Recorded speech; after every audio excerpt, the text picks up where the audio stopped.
Voilà.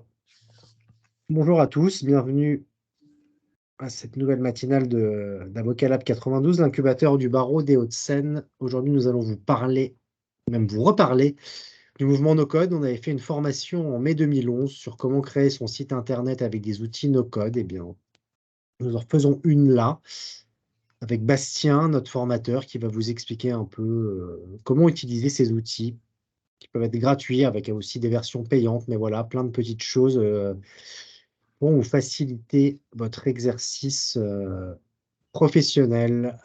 Voilà, on pourra avoir également le témoignage de Laurie Mongilardi, qui est membre actif de l'incubateur et qui a été incubé l'année dernière pour son projet Relax Paper. Et dans le cadre de cette incubation, elle a eu une deuxième phase d'incubation à la CCI, et je crois que c'est là où elle t'a rencontré Bastien, et elle a été du coup formée par tes lumières au mouvement No Code, et elle utilise certains outils. Elle pourra nous faire un petit retour d'expérience. Mais avant ça, je vais te laisser la main. Vas-y, à toi de nous éclairer et d'éclairer les avocates et les avocats sur enfin, ce qu'est le mouvement No Code et quels sont les bons outils. Voilà, merci à toi. OK. Bon, alors enchanté à tout le monde, à ceux que je connais pas ou à ceux qui vont assister au replay. Alors l'objectif de ce cours, c'est vraiment de vous sensibiliser sur les différents outils qui vont vous permettre, on va dire, d'optimiser votre temps et votre prospection commerciale aussi, parce que je vais vous faire la démonstration de certains outils qui vont vous permettre d'automatiser certaines tâches et vous permettre d'avoir, on va dire, un flux constant de nouveaux clients ou du moins de nouveaux prospects. Alors le but aussi, c'est de vous montrer des outils de manière compacte, on va dire, pendant cette session, parce qu'on va travailler pendant à peu près 1 heure. Donc je vais vous montrer les différents features de base. Après, si au fur et à mesure, vous commencez à utiliser les outils, il faudra aller peut-être un peu plus loin. Et dans chaque outil que je vous présente aujourd'hui, il y a des versions gratuites. OK? Alors le programme, c'est quoi? Le programme, c'est déjà voir pardon, ou revoir Calendly. Calendly, c'est un système no-code pour la prise de rendez-vous qui va vous permettre de prendre, enfin d'ouvrir votre calendrier plutôt à votre audience avec une page URL. Et cela va vous permettre en fait de synchroniser votre calendrier actuel avec des nouvelles prises de rendez-vous, et ça de manière soit gratuite ou payante. Ça veut dire que vous pouvez aussi très bien utiliser Calendly de manière payante et définir que un créneau de 1 heure avec vous va coûter 100 euros par exemple. Donc vous pouvez aussi intégrer un moyen de paiement comme Stripe pour récolter les paiements et avoir des prises de rendez-vous directement en automatique. Ensuite, on verra des outils de gestion de projet comme Notion et Airtable. On verra comment mettre en place un système de prospection automatisé avec Wallaxy. Et à la fin de la séance, on verra Lemlist. C'est un système qui vous permettra de faire du cold emailing plutôt pour aussi pardon, automatiser votre prospection, mais cette fois-ci par email. Donc, il y a un point, on va dire, en commun entre Wallaxy et Lemlist, puisque c'est 2 outils de prospection à froid, c'est-à-dire qu'on va essayer de toucher des nouveaux clients, des nouvelles personnes qu'on ne connaît pas, mais de manière différente. Et à la fin, on verra comment réussir à allier tous ces outils grâce à Zapier. OK? Alors, on commence avec Calendly. Alors, Calendly, ça sert à mettre en ligne votre calendrier de disponibilité pour donner accès à différentes plages horaires à vos clients. Et en fonction du calendrier que vous allez créer, vous allez pouvoir définir, par exemple, là, moi, j'ai mis 60 minutes coaching. Vous allez pouvoir définir, on va dire, le thème de votre rendez-vous. Alors, pour utiliser Calendly, il faut aller sur le site calendly.com et créer un compte. Une fois que vous avez votre compte, vous allez pouvoir créer différents événements et synchroniser ce calendrier avec votre calendrier Google Agenda. Donc, ça marche de manière très simple. Si je veux créer un nouveau calendrier, je vais créer un nouveau calendrier et je vais mettre, par exemple, un one-off meeting. Donc là, je vais créer mon nouveau calendrier et je peux créer mon calendrier à partir directement de la plateforme Calendly. Donc, je peux créer mon ici rendez-vous. Voilà, je vais faire next. Et là, j'ai créé mon premier meeting. Je peux inviter quelqu'un. Donc ça, c'est la version un peu, on va dire, standard de prise de rendez-vous. Maintenant, si je veux mettre en ligne mon calendrier comme ici, je vais faire créer un nouveau template de schedule. Et là, je vais définir si je veux que ça soit un one-one, un groupe, un collectif. Ok. Donc, si je fais un one-one, j'arrive sur l'interface de personnalisation de mon one-one calendrier. Donc, c'est ici qu'on arrive à créer notre premier calendrier de prise de rendez-vous pour après partager cette URL. Donc là, par exemple, je vais mettre rendez-vous introduction. Je vais pouvoir prédéfinir la location. Donc là, je vais faire add location et j'ai différents, on va dire, différentes options. Soit je peux définir en personne, soit je peux mettre en phone call, soit en Google Meet, en Zoom, en micro team. Donc prenons l'exemple de Google Meet. Je viens prendre Google Meet. Je vais rajouter une petite description. Donc par exemple, je vais mettre merci. Rendez-vous d'introduction pour le service 1. Merci de prendre un créneau disponible. Par exemple, bonjour Sonia qui vient de nous rejoindre. Donc là, on est en train de créer notre premier rendez-vous, on va dire, plutôt notre première option de prise de rendez-vous pour après partager ce lien avec une audience. Lorsque l'audience aura ce lien, elle atterrira sur une page pour pouvoir sélectionner les créneaux disponibles dans notre calendrier personnel. Donc, notez bien que quand vous commencez à utiliser Calendly, il faudra faire la synchronisation avec votre calendrier actuel Google Agenda.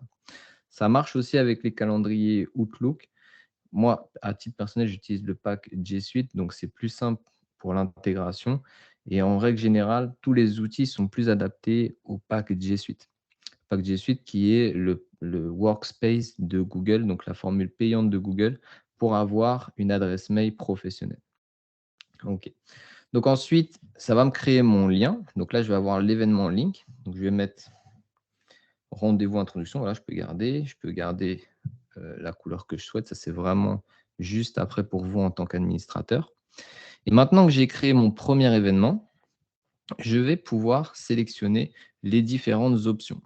Donc, par exemple, ici, je peux définir sur une plage de temps à combien je souhaite ouvrir mon calendrier. Donc là, par exemple, je veux ouvrir simplement à 30 jours et je peux définir le temps du prise de rendez-vous. Donc là, je vais mettre, par exemple, 60 minutes et je vais laisser les existing horaires. Donc là, je vois que j'ai différents créneaux déjà ouverts. Si je veux créer mes propres créneaux, je peux sélectionner mes custom horaires et par exemple dire que le lundi, je suis disponible de 14h à 18h, ici de 11h à 18h.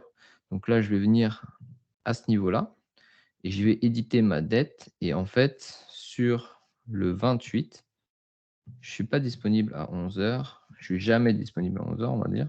Je suis disponible qu'à partir de 15h. Donc là, je fais Apply. Et on voit que le 28, je suis disponible qu'à partir de 15h. Donc ça, directement, ça va bloquer mes créneaux. Si je souhaite modifier toutes les dates d'une journée, par exemple ici, le Friday, donc je vais faire Edit All Friday et je vais mettre que je suis disponible à 9h jusqu'à 18h. Donc là, je fais Apply et j'ai bien toute la journée qui s'est changée sur les différents créneaux horaires. OK. Sachez que si vous mettez, par exemple, un événement dans votre calendrier vendredi 24 de midi à 14h, automatiquement, eh bien, les créneaux vont être fermés. OK. Donc là, j'ai aussi le choix de pouvoir rajouter un temps avant et après l'événement, histoire d'avoir un petit gap entre mes rendez-vous. Donc si par exemple à 14h, j'ai un rendez-vous, la personne d'avant ne pourra pas prendre de rendez-vous entre 13h45 et 14h. OK. Je fais suivant. Et j'ai mon premier one-one event type qui a été créé. Donc là, si je fais View Live Page, j'ai bien la possibilité de prendre des rendez-vous jeudi de 16h30 à 17h ou vendredi de 14h30 à 15h. OK. Là, pareil, lundi, j'ai la possibilité à partir de 14h de prendre des rendez-vous. La personne voit quel est le titre de mon calendrier et quelles sont les différentes informations que j'ai voulu introduire dans cette page. Donc, si vous voulez, par exemple, sur un mail de prospection, introduire, on va dire, les personnes à un rendez-vous, vous pouvez leur partager ce lien URL calendrier. Une fois qu'ils auront booké, par exemple, là, ils font 14h30 et ils n'ont plus qu'à mettre leur nom, leur email et rajouter aussi, pourquoi pas, des notes. Alors, on peut bien sûr un petit peu plus personnaliser notre calendrier, hein.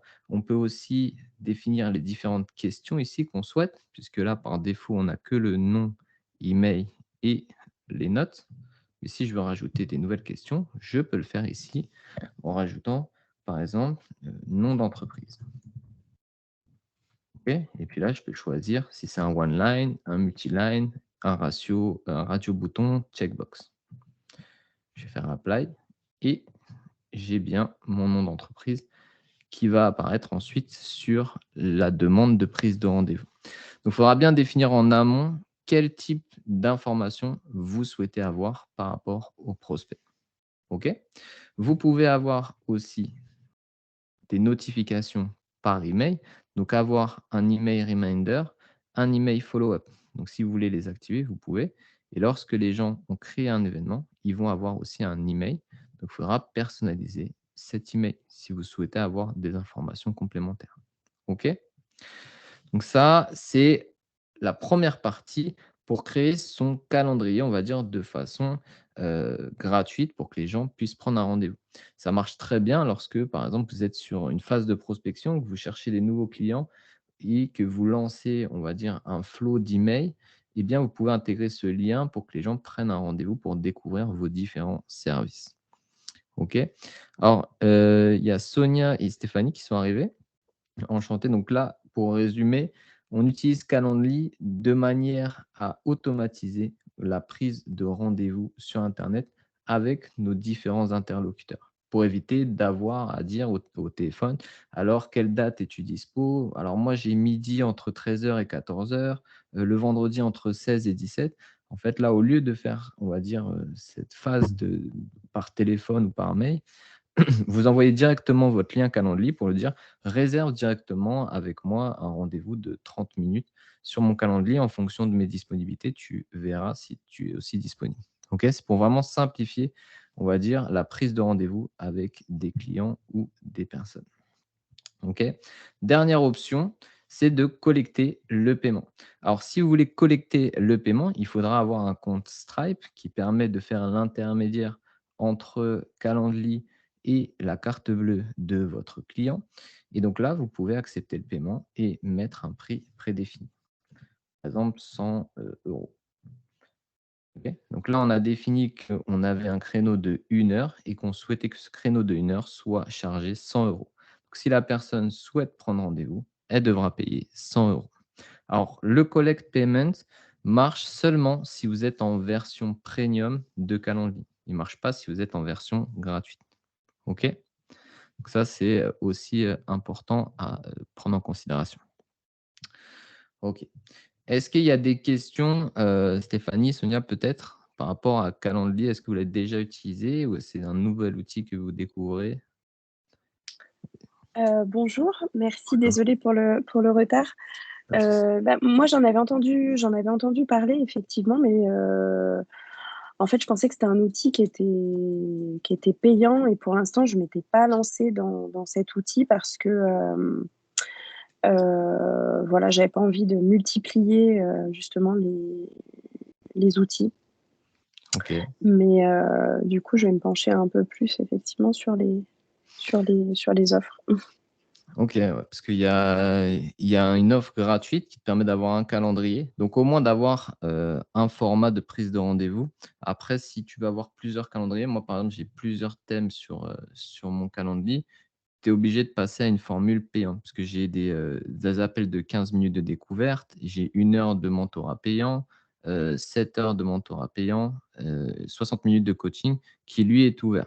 Ok, parce que ça, je le donne simplement à des gens qui ont déjà, par exemple, intégré mon cursus de formation. Donc, si tu veux plusieurs calendriers comme là, tu es obligé de passer sur le payant, mais tu peux très bien utiliser Calendly gratuitement avec un calendrier au moins pour avoir, par exemple, ton booking pour une réunion de 30 minutes qui est disponible et que tu peux envoyer à des gens très, très facilement juste avec le lien URL. OK? OK.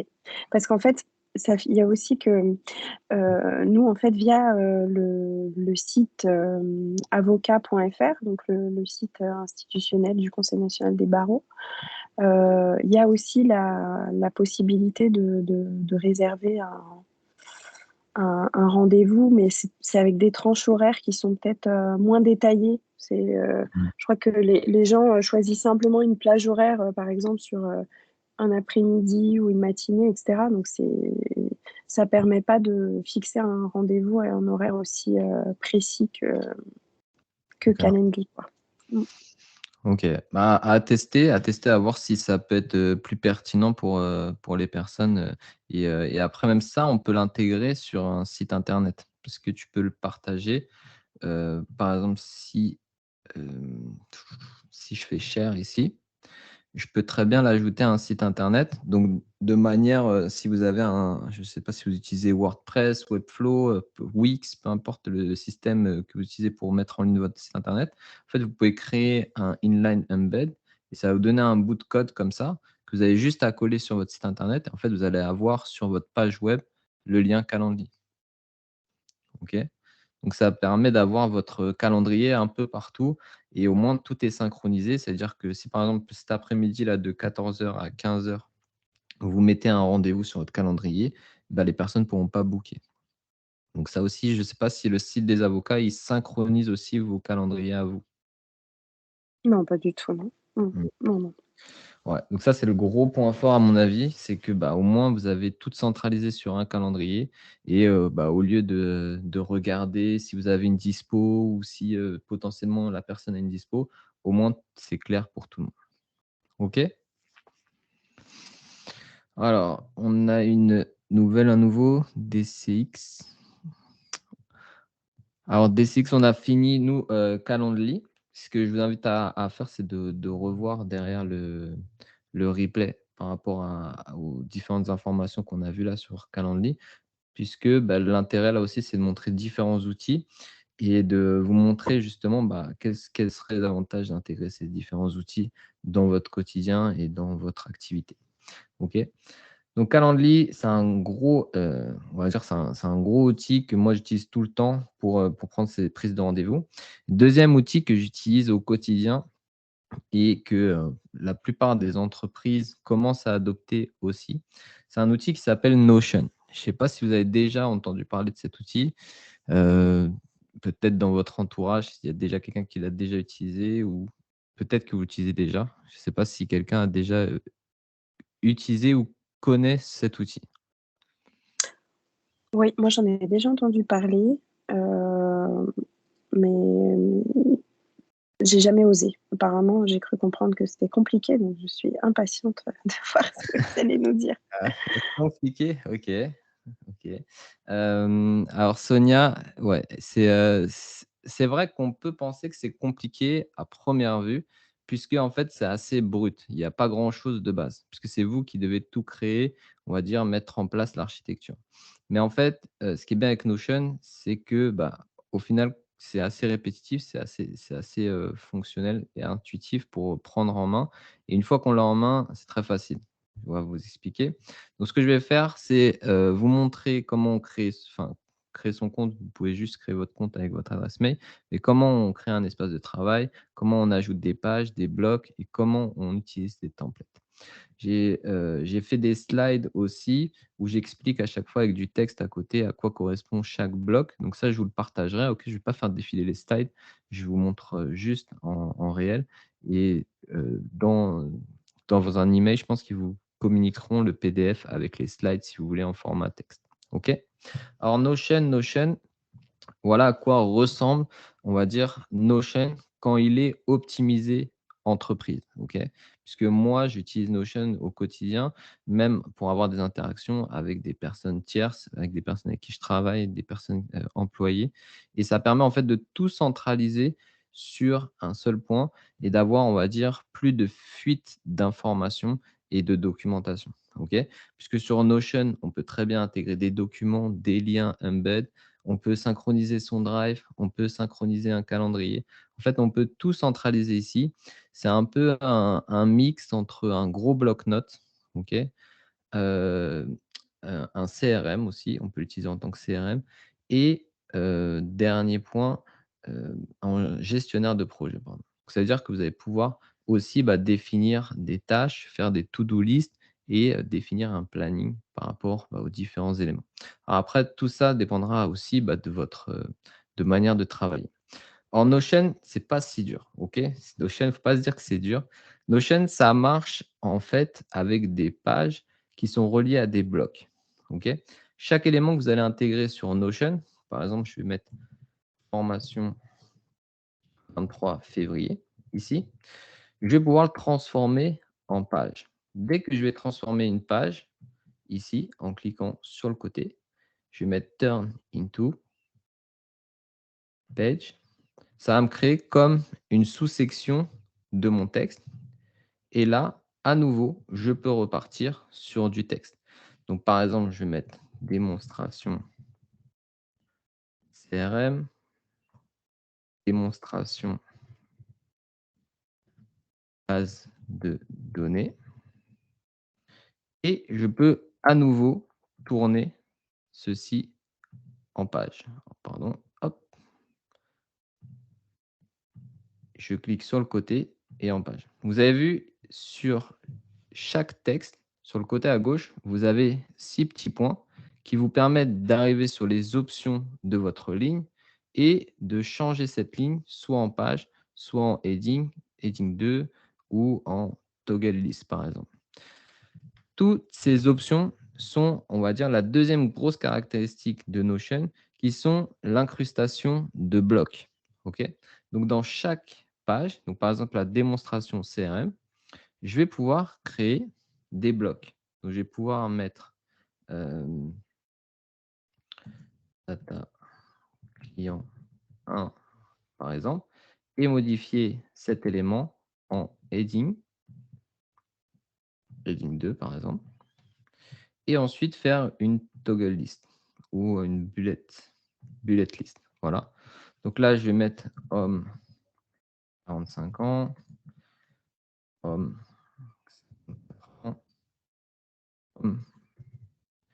65 ans. Là, je vais juste, on va dire, créer des textes un petit peu comme si on était sur Word. Là, ça ressemble plus à de la prise de notes. OK? Donc ça, c'est la première utilité que vous allez avoir sur Notion, c'est de créer, on va dire, différentes pages comme de la prise de notes. Et ensuite, vous allez pouvoir en fait optimiser ces prises de notes en format database. OK? Les databases, c'est quoi? C'est un peu le même système qu'un gros Excel. Vous avez déjà tous utilisé Excel, je pense. Stéphanie? Oui, bien sûr. Ouais. Excel, ça vous parle plus que Notion, hein? En Oui. général, ça arrive plus. Donc en gros, là, j'ai utilisé Notion de manière très, très simplifiée en créant différentes pages. OK? Donc là, je reviens sur mon board, j'ai ma page formation et en fait, en cliquant dessus, je vais arriver sur les différentes pages que j'ai intégrées et la démonstration CRM, par exemple. Donc la deuxième grosse fonctionnalité de Notion, après la prise de notes, c'est la création de bases de données. Donc là, par exemple, je vais cliquer sur plus et je vais descendre, chercher les bases de données. Donc là, vous voyez que j'ai une option database.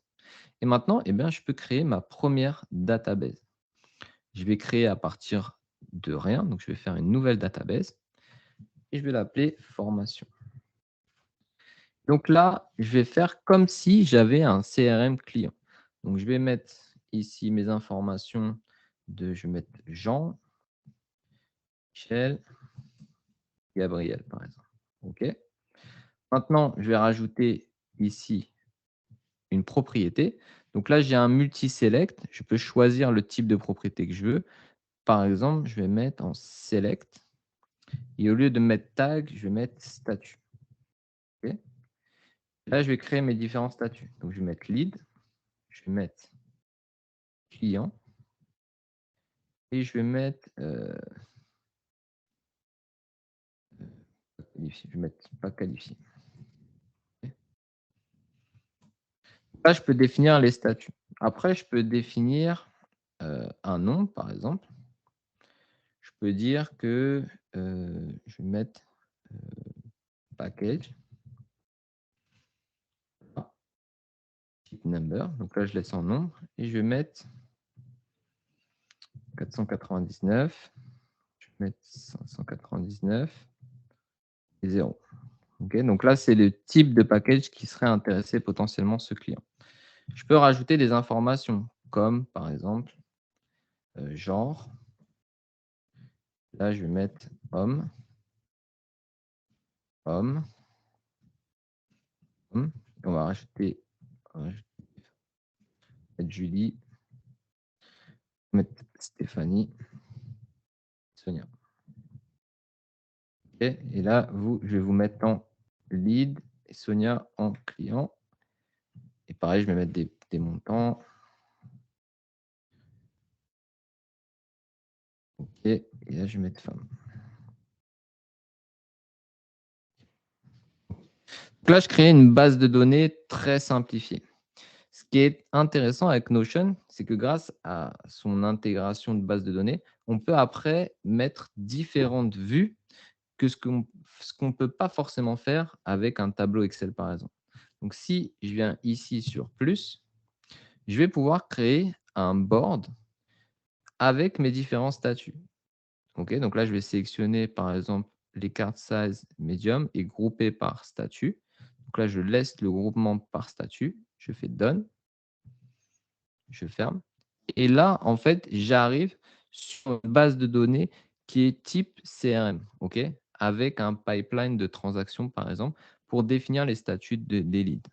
OK. Est-ce que vous avez déjà vu ce système un peu de colonne comme une to-do list, mais en version CRM?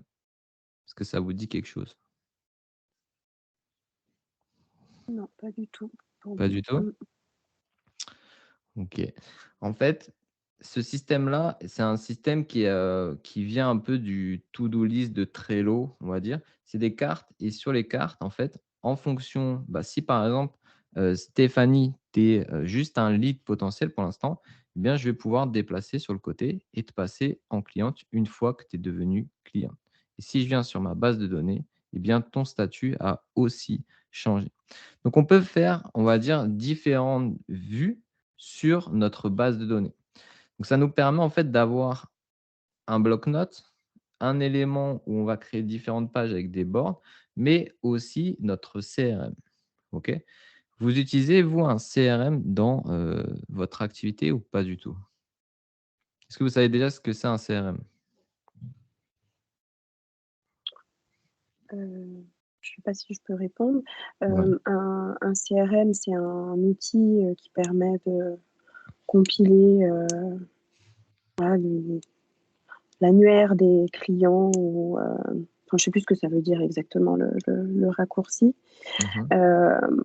En ce qui me concerne, moi, j'utilise pas un CRM, mais j'utilise un logiciel de gestion de cabinet d'avocats qui me permet effectivement d'enregistrer, qui me permet d'automatiser un certain nombre de choses et donc notamment d'avoir le nom de tous mes clients, etc. Mais effectivement, ça ne me permet pas de faire un truc un petit peu intelligent comme ça pour voilà, faire notamment du développement de clientèle. C'est vraiment plus pour traiter les dossiers que pour faire du développement client. Mhm. OK.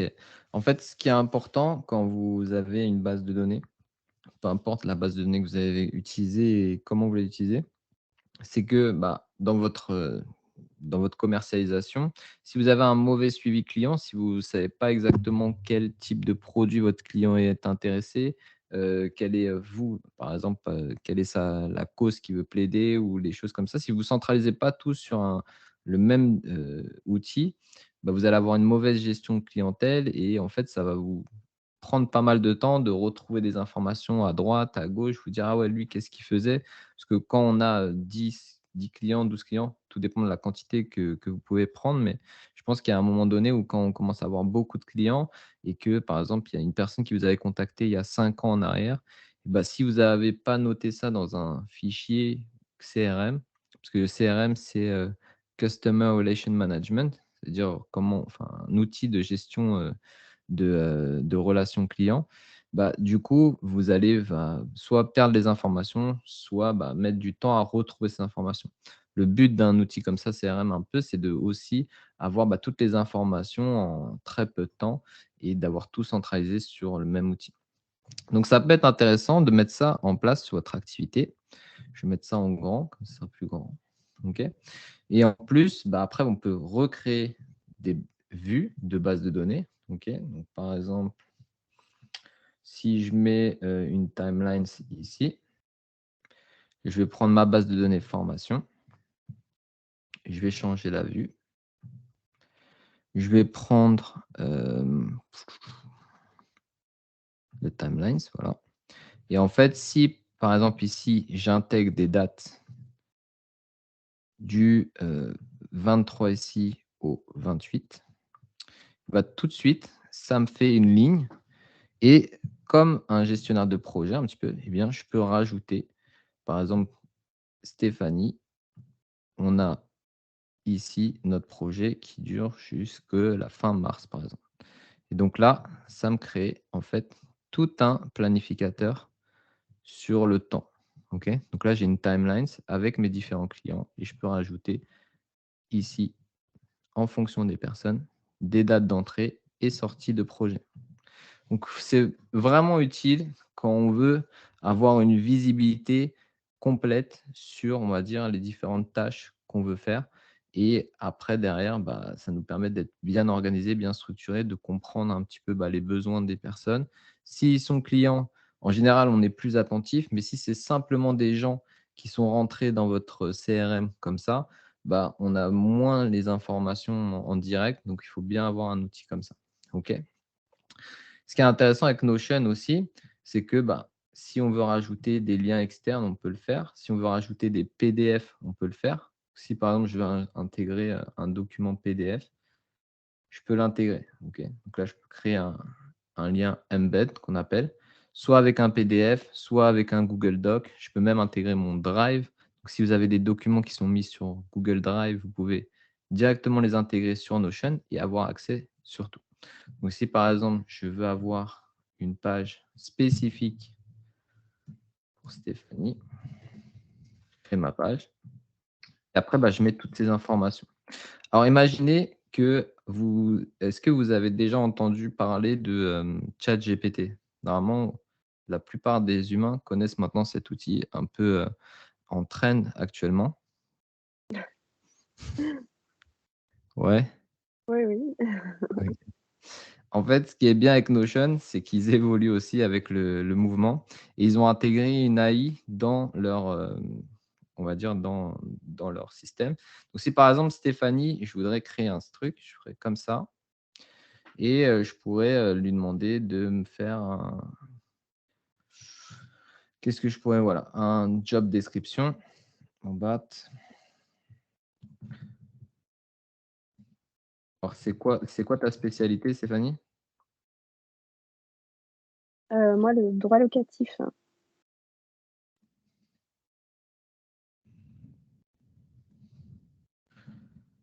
Actif. Et en fait, là, il va me créer la fiche de poste. OK? En gros, ça fait une intégration de la même manière que ChatGPT. Donc, c'est ça qui est intéressant avec Notion, c'est qu'il y a une évolution là actuellement et ça va nous permettre en fait de créer plein d'éléments complémentaire à ce qu'on avait. Donc, si par exemple, on veut centraliser sa RH, on peut le faire et derrière, on peut créer nos fiches de poste comme là, tu vois. Donc ça a un point en plus pour réfléchir à l'intégration de Notion dans son entreprise. OK, done. Donc là, il m'a créé ma fiche de poste, avocat spécialisé en droit locatif, les différentes responsabilités, les qualifications, les compétences requises et comment postuler. Après, il a même fait à propos du cabinet. OK? Donc c'est vraiment, on va dire, un élément supplémentaire à, on va dire, imprégner, c'est que l'intelligence artificielle, elle commence aussi à rentrer sur les différents outils no-code, ce qui va nous permettre en fait d'optimiser en plus notre temps sur des tâches qui sont des fois peut-être un peu plus compliquées. Je pense que vous, je ne sais pas exactement si lui il le fait. Je sais que ChatGPT il le fait, mais souvent peut-être que vous avez besoin de chercher des comment on appelle ça? Des textes de loi. Je ne suis pas sûr qu'il va me le faire, lui. On va essayer.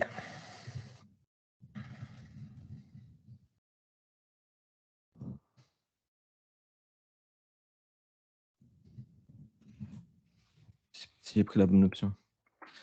Ah, voilà. Donc, vous voyez, par exemple, ça peut vous permettre de retrouver des textes de loi assez rapidement.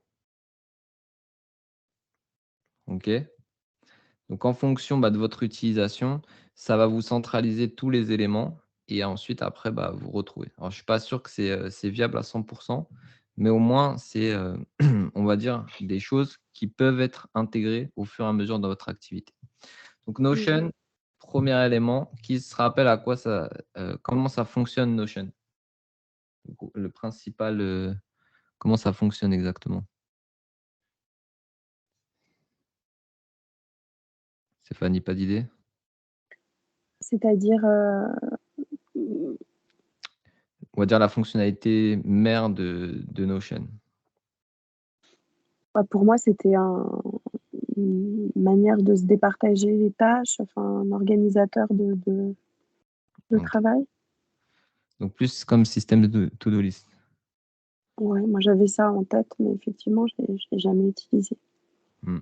Alors, comme j'ai dit au début, c'est des différentes pages sur lesquelles on va attribuer différentes informations, comme par exemple un CRM, mais aussi on peut gérer la to-do list par exemple, de ton équipe. Donc, si je veux faire une to-do list, je fais la même chose. Je vais mettre to-do list. OK. Je vais mettre turn it to page. Et ce qui est bien dans Notion, c'est que vous avez vu, moi, j'ai commencé tout à l'heure par créer ma base de données, créer mon texte, mon headline. Sauf que Notion, il vous a simplifié le truc en créant différentes templates. OK? Et si je veux une to-do list, tu vois, j'ai déjà un template to-do list qui est créé. Si je veux un exemple de brainstorming, j'ai déjà un exemple. Si je veux une compagnie home, par exemple, ça, c'est plus quand on va dire on a plusieurs éléments intégrés, on va le faire. Si je veux un CRM ici, j'ai déjà un CRM préconfiguré pour moi. Si je veux un Cell Asset, j'ai déjà un Cell Asset préconfiguré. Donc, il y a pas mal d'éléments qui vont vous permettre d'intégrer Notion avec des templates déjà préfaits pour vous. Par exemple, si vous voulez faire une classe note, vous voyez, vous avez des tables avec vos différentes notes. Maintenant, je reviens sur le to-do list. Hop, je fais Get Template. Et là, j'ai mon to-do list qui est prêt avec les différentes tâches. Et après, je peux les assigner à des personnes si je souhaite. OK? Donc, en fonction de vos besoins, vous pouvez créer aussi on va dire comme une page de gestionnaire de projet. Donc, on va l'appeler la page gestionnaire de projet. Hein. Ah. Et là, je vais pouvoir mettre email tribunal, par exemple, 1. Mettre en place une machine à café. Voilà. Après, vous l'affiliez à qui vous voulez. Et en fonction du statut, là, il dira que ça n'a pas commencé, il progresse. Et dès que c'est fini, je fais ça.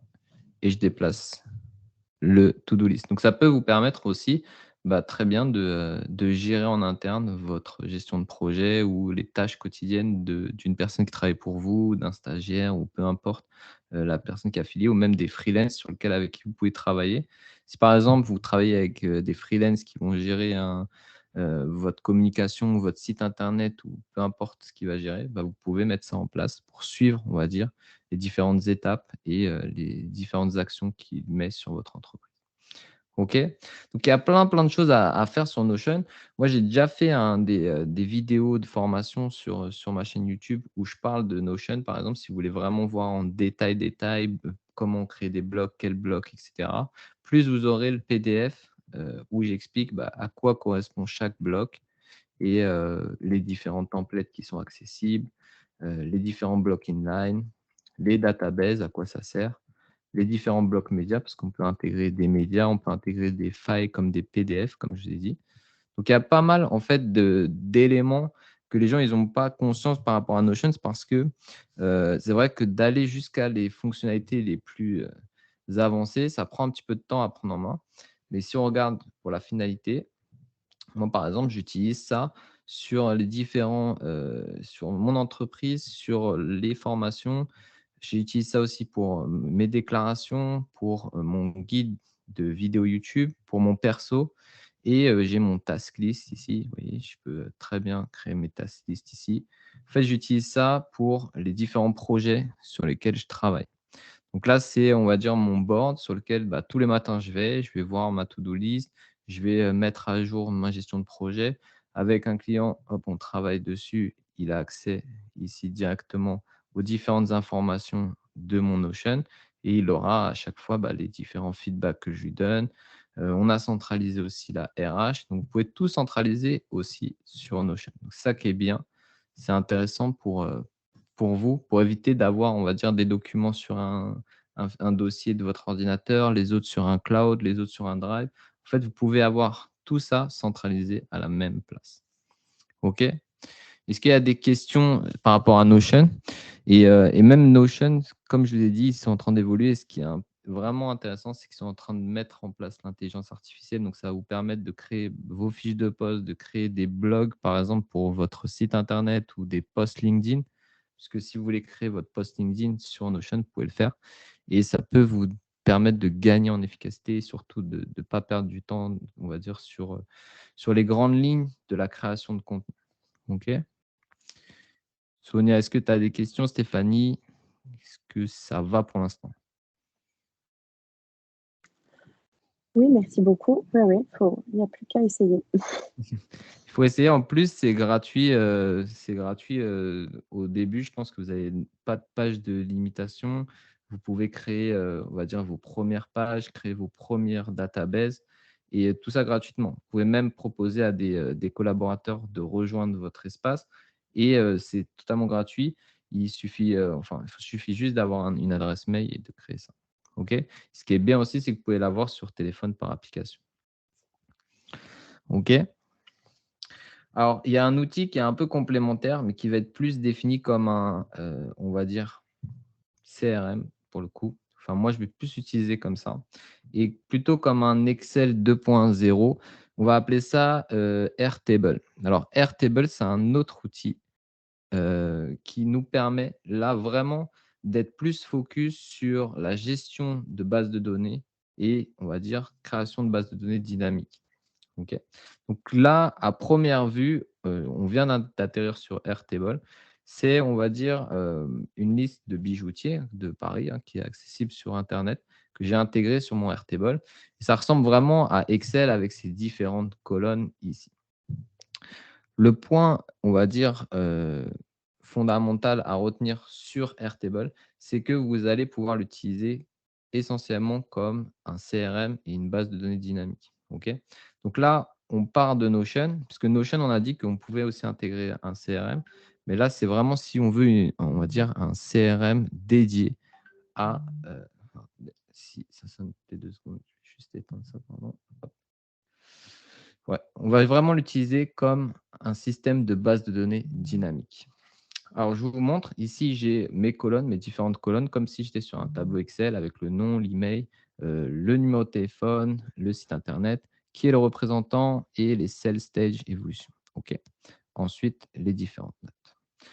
À ce niveau-là, j'ai, on va dire, une vue standard. Le gros point fort de Airtable, c'est de pouvoir créer, comme tout à l'heure, on a vu, on va dire des vues avec nos différents statuts. Donc là, par exemple, j'ai mon statut qualifié, en évaluation, en négociation et en closed win. Alors, pourquoi c'est plus intéressant d'utiliser Airtable que Notion pour le CRM?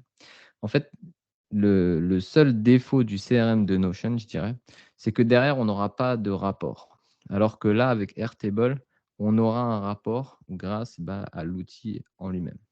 Ce qui est aussi intéressant, c'est qu'on peut créer un formulaire directement par rapport à une base de données, comme un peu un Google Form. Est-ce que vous avez déjà utilisé Google Form pour votre activité ou pour récupérer des feedbacks clients, par exemple? Ça vous est déjà arrivé? Est-ce que vous savez ce que c'est un Google Form? Oui, c'est un sondage. Enfin, faut faire un sondage. Ouais, ça peut être utilisé comme un sondage, mais c'est plutôt, pour essayer d'avoir un feedback pour moi. Si on fait un Google Form, par exemple, on peut, envoyer ça à ses différents clients, à sa base de données, hein, sa base d'emailing et derrière, avoir, on va dire, les différentes informations relatives à ce que l'on souhaite faire. Donc là, par exemple, si on prend la base de sondage, voilà, je vais prendre la base de sondage. Je vais prendre ici ma table. Donc là, je vais commencer une table à partir de rien, hein, et je vais mettre mes différentes colonnes. Donc là, par exemple, je vais mettre single line et je vais mettre quel besoin avez-vous? OK. Get field. Je vais mettre multi-select. Je vais rajouter des options comme Notion, Table. Donc je vais prendre l'exemple de la formation. Et là, je vais mettre quel outil no code avez-vous utilisé déjà. Et donc là, je vais mettre ça. Ensuite, je vais prendre l'email. Je vais prendre le téléphone. Create field. OK. Donc là, par exemple, je crée ma base de données. Donc c'est vrai que pour les bases de données, Sonia, comme tu dis, c'est plus intuitif. C'est vrai que c'est pour la gestion client, je trouve ça plus intuitif. Ça permet d'avoir, on va dire, un visuel clair. Alors là, j'ai créé une base de données. Et ce que je vais faire, je vais nommer un test formation, c'est que je vais créer un formulaire. Donc là, je vais créer mon formulaire. Je vais l'appeler form. Je vais faire create new view. Et là, il me crée un formulaire que je vais pouvoir mettre en ligne. Alors moi, ce qui m'intéresse, c'est d'avoir les informations des gens. Donc je vais pas mettre ça. Donc je vais cliquer là. Je vais l'enlever. Ça, je vais l'enlever. Ça aussi, je vais l'enlever. Et là, je vais laisser juste ça comme ça. Je vais le déplacer vers le bas. Voilà. Et lui aussi. Hop. OK. Donc là, j'ai créé un formulaire. Je vais pouvoir. Ah ouais, il ne veut pas que je mette un logo si je suis en gratuit. Donc là, j'ai mis mon formulaire.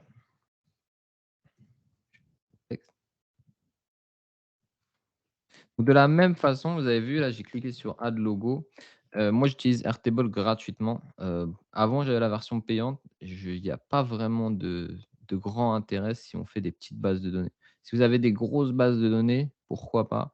Mais c'est tout de suite 10 € par site par mois. OK? Mais au final, quand vous êtes peut-être indépendant, enfin, même si vous segmentez après vos bases de données, vous arrivez très bien à vous en sortir, on va dire, en free. OK? Donc ça, il n'y a pas besoin vraiment de la version payante. Là, j'ai mon premier, on va dire, formulaire. Je vais regarder qu'est-ce que ça donne. Tac. Et là, en fait, directement, mon formulaire va être en ligne. Donc, si je veux maintenant créer un email sur ma base de données ou par exemple, quand on vous a fait l'invitation à ce webinaire, on aurait voulu avoir des informations sur les différents besoins que vous avez. Là, par exemple, j'aurais mis Stéphanie. Quand tu aurais mis ton email, un numéro.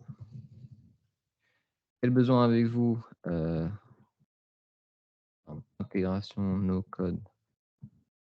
Et quel outil avez-vous sélectionné? Donc là, par exemple, tu as mis Airtable, Notion, Submite. Et là, automatiquement, si je reviens sur ma grid view, j'ai bien Stéphanie avec tes différents retours qui ont été créés. OK? Donc ça, c'est, on va dire, le moyen, on va dire, plus de Airtable, c'est d'avoir cette fonctionnalité de pouvoir intégrer des informations récoltées comme un Google Form et aussi derrière, gérer ces différentes bases de données.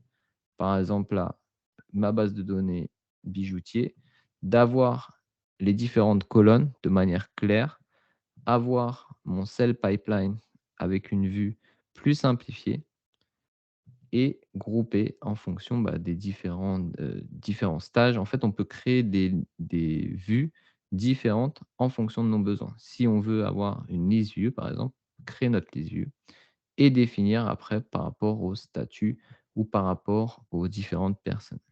OK? Est-ce que ça va pour vous, ça, Airtable? J'ai vu que Sonia, tu utilises déjà ou c'est, tu as juste, on va dire, entendu parler ou tu utilises déjà dans ton quotidien? Ouais, OK. Et de quelle manière? C'est plutôt, pour la gestion client ou, création de tâches? OK. Parce que ouais, comme on a vu tout à l'heure avec, Notion, on peut aussi faire une to-do list avec notre outil Airtable. OK? Donc c'est vraiment les 2 outils que je voulais montrer pour l'organisation. Donc je fais un récap rapide. On a vu Calendly pour faire de la prise de rendez-vous, Notion pour centraliser les informations, documents et organisation et Airtable pour, on va dire, la création de bases de données simplifiées et dynamiques qui nous permet d'avoir différentes vues de manière à avoir, on va dire, un suivi client optimisé. OK. Ce qui est intéressant, le plus de Airtable, c'est qu'on peut créer des formulaires par rapport aux différentes, colonnes que l'on a mis et récolter les informations via un formulaire en ligne qui est créé directement depuis la plateforme Airtable. OK. Est-ce que jusque-là, tout le monde, ça va? Alors attends, dis-moi. Ouais, c'est mieux de faire ça par Airtable que sur Google Forms parce que déjà, c'est plus intuitif et les données, même pour toi, elles seront plus intuitives, par rapport à un Google Forms. Parce que quand tu récoltes la donnée sur Google Forms, c'est pas très intuitif. Ils peuvent te mettre sur un Excel, mais je pense que là, tu arriveras mieux derrière, en fait, à comprendre déjà les besoins, faire des filtres et derrière, créer, on va dire, ton sell pipeline. Stéphanie, est-ce que tu as des questions jusque-là? Non, pas de question. Je suis bien contente de découvrir ça. Super. Merci. Alors attention, parce que là, on passe au niveau supérieur. Est-ce que vous utilisez tous LinkedIn? Oui. Ouais, vous utilisez LinkedIn. De quelle manière tu utilises LinkedIn pour l'instant? C'est quoi, on va dire, ton utilisation? Est-ce que c'est une utilisation passive où tu regardes un peu ce que les gens disent? Est-ce que c'est pour, aussi faire du réseau? Est-ce que c'est pour faire de la clientèle? De quelle manière tu utilises LinkedIn au quotidien? Alors en ce qui me concerne, c'est assez aléatoire. J'aimerais bien trouver le temps, d'être plus régulière, mais j'ai, eu l'occasion de, oui, partager des publications, puis essayer d'avoir des échanges, pourquoi pas avec des prospects. En tout cas, Mmh. de garder le contact aussi avec des prospects et voilà, des clients aussi. Et puis aussi, de plus en plus, je m'en sers comme, pour faire une sorte de veille. C'est-à-dire, tu regardes les concurrents et voir, qu'est-ce qu'ils postent, qu'est-ce qu'ils font, sur quel domaine ils. Oui, pour avoir une veille en fait, sur, aussi des actualités juridiques, en suivant, des huissiers, voilà, des revues, spécialisées et cetera et des rédacteurs dans ces revues spécialisées. Il y a pas mal, d'occasions de d'avoir, une info, sans attendre la sortie de la revue, à la fin du mois, quoi, par exemple. Ok. Ok. Donc, c'est quand même une activité assez active, parce que tu as l'air de passer quand même un petit peu de temps dessus. Même Sonia, elle a l'air d'être assez active. Donc, c'est bien déjà, parce que on va dire, vous avez quand même, on va dire, la connaissance de ce réseau social et des différents, on va dire, opportunités qu'il offre. Ok. Ce qui est Sonia est bien. en effet très active sur LinkedIn. Ah oui, ok. Je vois qu'elle écrit beaucoup dans le chat par écrit, mais n'hésitez pas à peut-être mettre le micro et intervenir oralement Ouais, ouais. pour échanger, du moins peut-être à la fin de la formation, parce que je pense qu'elle a pas mal de choses à dire et de connaissances de ces outils. Voilà. Ok. Ouais, Sonia, elle a l'air d'être hyper au courant de ce qui se passe et active surtout. C'est bien parce que on va dire, c'est l'un des outils en B2B qui est le plus efficace à l'heure actuelle, ok, pour trouver des nouveaux clients, pour faire du réseau aussi dans son secteur d'activité et de faire voilà, de la veille. Ça, c'est hyper intéressant. Ce que je voulais vous montrer aujourd'hui, c'est un outil qui va vous permettre d'automatiser votre prospection sur LinkedIn. Cet outil s'appelle Wallaxy. Alors, est-ce qu'il y a déjà quelqu'un qui a entendu parler de Wallaxy? Est-ce que ça dit quelque chose à quelqu'un? Stéphanie, Pas du Sonia, tout. pas du tout. Peut-être Sonia. Non? Ok. Ah, c'est bien parce qu'au moins, vous allez découvrir un outil qui va vous permettre, on va dire, de gagner du temps et d'avoir, on va dire, des nouvelles personnes dans votre réseau de manière automatisée. OK? Donc, je vais vous montrer les différentes fonctionnalités de Wallaxy, comment créer des séquences et comment automatiser les ajouts de connexion. Alors, quand vous faites, on va dire, de l'emailing, vous avez souvent enfin, c'est assez plus commun, on va dire, de faire des séquences d'emailing, on va dire, de manière différée. Par exemple, j'ai un nouveau client qui rentre dans ma base de données.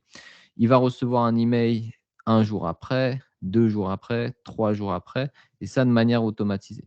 Ça, normalement, dans tous les outils d'envoi d'email, c'est, on va dire, disponible. Quand on fait du LinkedIn, on va ajouter des gens et quand on ajoute des gens, on peut soit leur envoyer un message email quand on a la version premium ou alors juste une note avec notre demande d'ajout de connexion. OK? Avec Wallaxy, en fait, on va pouvoir créer des séquences comme des emails avec des messages en différé dans le temps et envoyer aussi des demandes d'ajout de connexion à des personnes de manière automatisée et segmentée par rapport à nos résultats de recherche. OK? Alors, je vous montre l'outil Wallaxy, qui est un outil très simple à prendre en main. OK? Ce qu'il faut faire, c'est créer un compte sur Wallaxy. On crée notre compte et ensuite, il va nous demander de synchroniser notre compte LinkedIn avec Wallaxy. Alors, bien sûr, il y a une version gratuite qui est assez intéressante puisqu'elle nous permet d'envoyer 200 invitations par mois. OK? Donc ça, c'est complètement gratuit. On peut créer des modèles de messages ciblés. Donc, on peut avoir différents messages. Et si on veut aller plus loin, on peut prendre des versions plus avancées comme la version Pro où on peut envoyer jusqu'à 800 invitations par mois. Plus on va aller vers une version évoluer. Par exemple, là, on va pouvoir avoir la synchronisation aussi avec son CRM. Donc, c'est ça qui peut être intéressant, c'est d'avoir déjà un premier testing sur la version gratuite. Et si vous avez besoin d'avoir plus de clients et d'envoyer plus de demandes et aussi derrière avoir une gestion avec une synchronisation pardon, avec votre CRM, vous pouvez passer à une option, on va dire, payante. OK? Alors, comment ça fonctionne? Je vous montre. Ça fonctionne par liste. On va aller sur LinkedIn et on va faire une recherche comme si on recherchait, on va dire, un client type. Donc là, je suis sur mon LinkedIn et je vais chercher avocat. Comme ça, ok. Donc maintenant, je vais faire un filtre. Je vais mettre personne et je vais mettre mes premiers filtres. Donc là, relation, je vais mettre simplement deuxième et troisième puisque les premiers sont déjà connectés avec moi. OK. Donc là, je vais faire afficher. Et si je veux simplement les personnes à Paris, je vais mettre simplement Paris. Fichier résultat. Donc là, j'ai 42 000 personnes et je pourrais aller plus loin si je veux simplement les personnes au barreau de Paris. Je vais faire afficher résultats. Et là, j'ai 741 résultats. OK. Maintenant que j'ai défini mon filtre sur ma recherche, j'ai installé en amont une application sur Google Chrome qui s'appelle aussi Wallaxy. OK. Donc, j'installe l'extension, qui s'appelle Wallaxy extension Chrome, hein, très simplement. Donc là, vous avez Wallaxy, vous faites ajouter et ça va vous mettre le petit extraterrestre ici en haut sur votre barre d'extension. Donc là, je reviens sur LinkedIn, pardon. Et sur LinkedIn, eh ben, je vais pouvoir ajouter ce résultat de recherche dans une de mes listes, comme si c'était une liste d'emails. OK? Donc là, je vais prendre ma liste. Je ne vais pas prendre une déjà existante. Je vais en créer une nouvelle. Je vais l'appeler avocat. Barreau.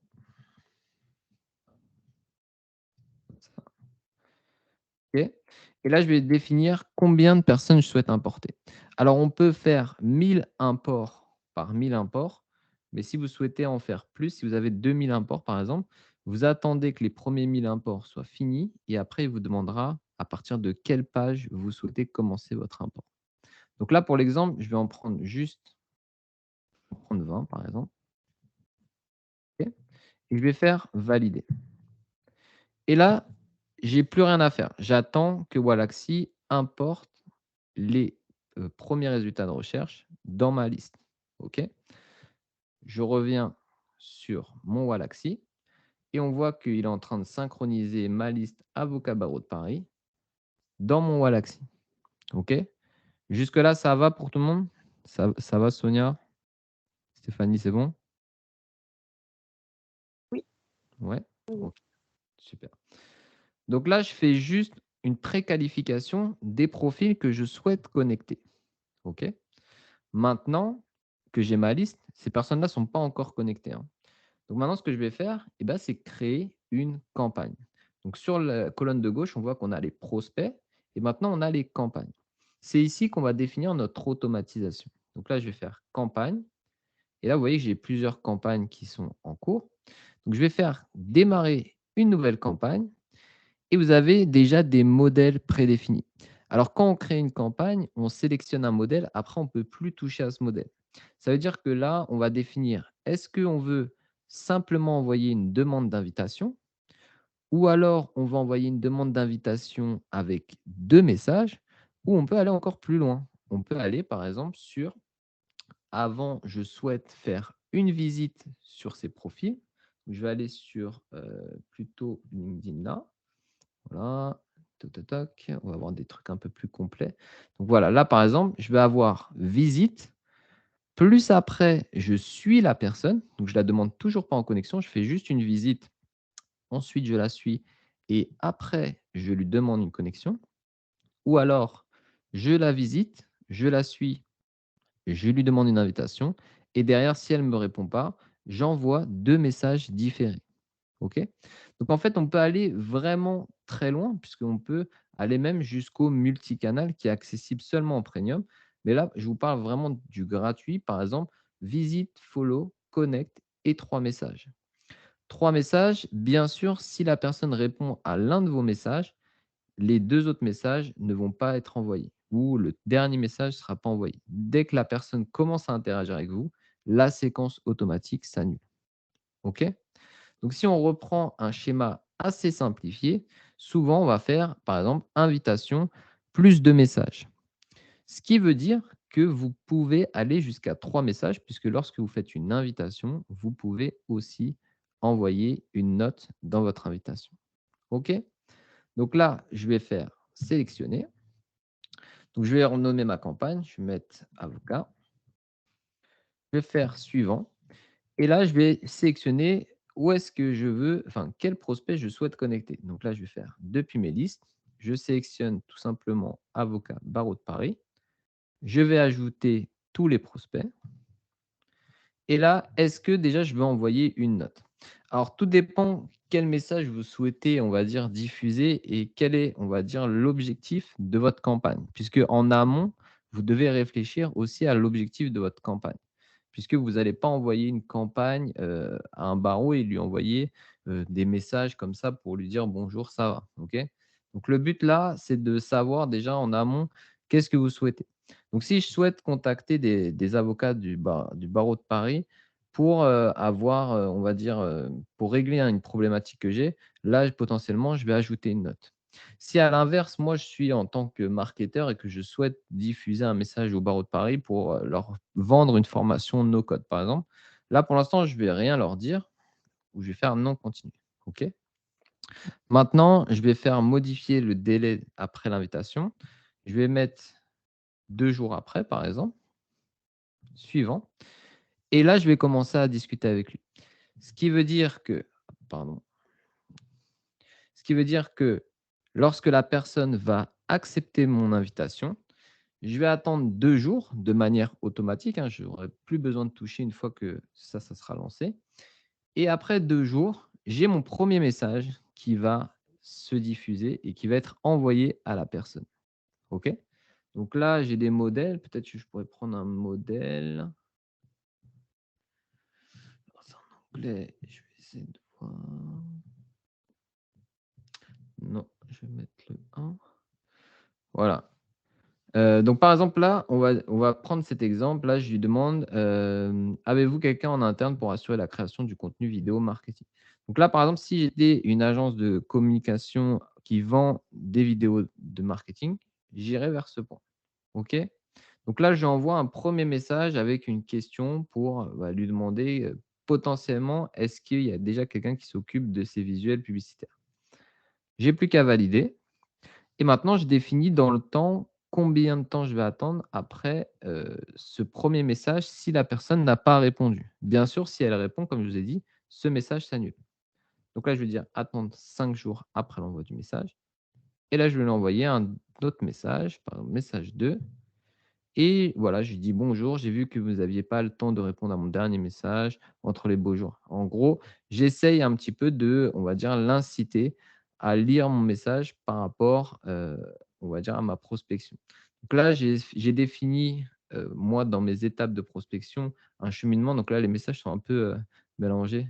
Ne faites pas attention à ça, mais dans le cheminement, souvent, je m'introduis et après, j'essaye de voir la problématique que mon prospect potentiellement, rencontre.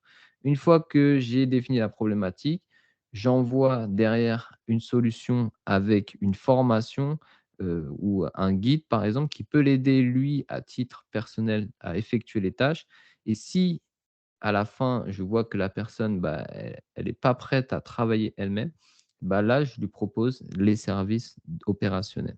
OK?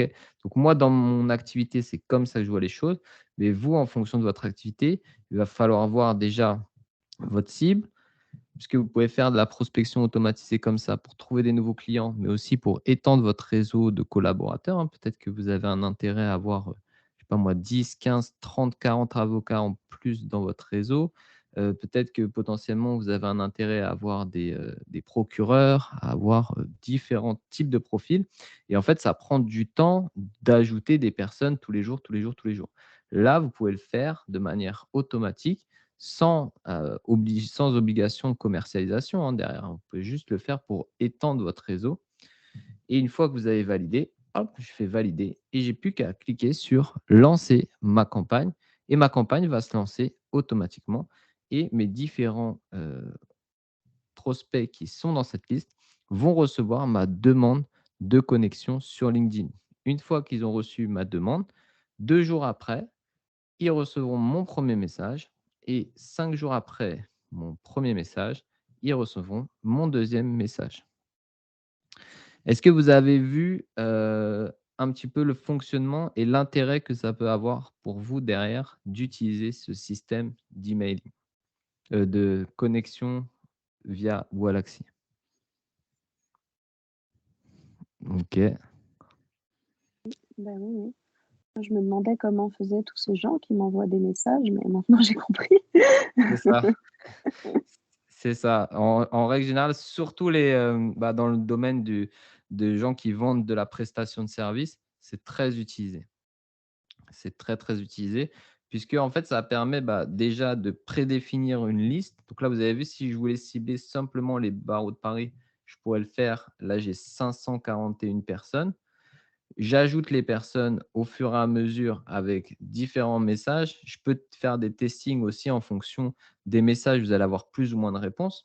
Par exemple, des fois, c'est intéressant de rajouter dans l'invitation une note et parfois non.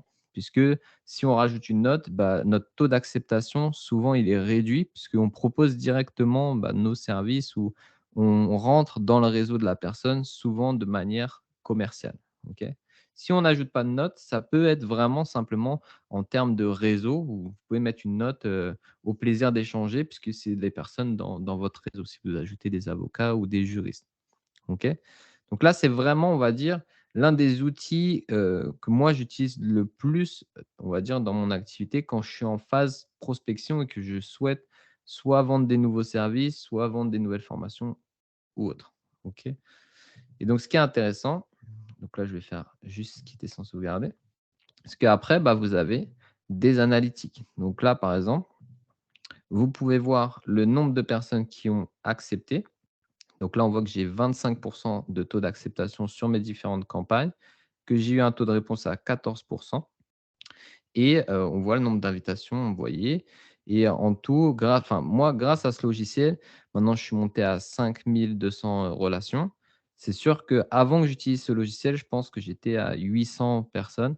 Et au fur et à mesure, j'ai agrandi mon réseau. J'ai fait différentes campagnes, des campagnes sur des personnes qui sont dans le même domaine d'activité que moi, des personnes sur lesquelles je souhaitais proposer des services de prestation de services, des personnes sur lesquelles je souhaitais vendre de la formation. Donc, vous voyez, ça m'a permis en fait d'élargir mon réseau. Et en fait, ça, c'est un effet cumulé derrière. Maintenant, il y a des gens qui m'ajoutent de plus en plus. Et c'est, on va dire, quelque chose de plutôt intéressant en termes business. OK? Donc, je vous invite vraiment à déjà tester l'outil de votre côté. Bien sûr, faites attention parce qu'il y a des limites. Donc, le but, c'est de garder son compte, on va dire, propre. Donc, vous mettez des petites vous gardez le flow quotidien, on va dire, de 100 ajouts par semaine. Alors là, avec la version gratuite, c'est 200 par mois. Donc, ça fait à peu près 50 par semaine. Donc, c'est très bien. Comme ça, au moins, ça évite à LinkedIn de vous bloquer parce que si vous faites trop d'automatisation, il y a des risques que LinkedIn vous bloque. Il y a des risques que LinkedIn vous demande de faire une vérification de reCAPTCHA parce qu'il a détecté que vous étiez un robot ou qu'il y avait un robot derrière votre profil. Donc, il faut vraiment le faire de manière, on va dire, intelligente, de ne pas être trop dans l'automatisation non plus. Si, par exemple, vous avez un groupe d'avocats ou un groupe de clients cibles, vous le faites et puis vous gardez la version très gratuite à 200 personnes. Et ça vous permet d'avoir, on va dire, une automatisation assez simplifié, sans risque. OK? Une fois que vous avez fait vos demandes, il y a un petit truc à faire de temps en temps, c'est de faire le ménage sur les invitations en attente. Alors moi, en général, je supprime toujours les invitations qui sont plus vieilles de 1 mois. Comme ça, je vois que la personne ne m'a jamais répondu, je l'efface et puis si elle revient dans une de mes campagnes, au moins je lui redemanderai de me rajouter. Peut-être que là, il y aura potentiellement une acceptation. OK? Donc ce qui est bien, c'est qu'on peut supprimer toutes les demandes qu'on a fait qui n'ont pas été validées dans un délai de temps. Donc 7 jours, 14 jours, 21 jours, 1 mois, 3 mois. OK? Donc ça, c'est un petit outil qui peut vous permettre de gagner beaucoup, beaucoup d'heures dans votre temps de travail et d'automatiser les différents envois d'invitation sur votre réseau LinkedIn, vu que vous utilisez LinkedIn au quotidien et que pour le B2B, c'est vraiment un outil très puissant. Ça va? Est-ce que vous avez des questions sur ça? Est-ce que je parle, mais peut-être que Stéphanie, Non, pas de questions. ça va? Sonia, pas de Très questions? bien.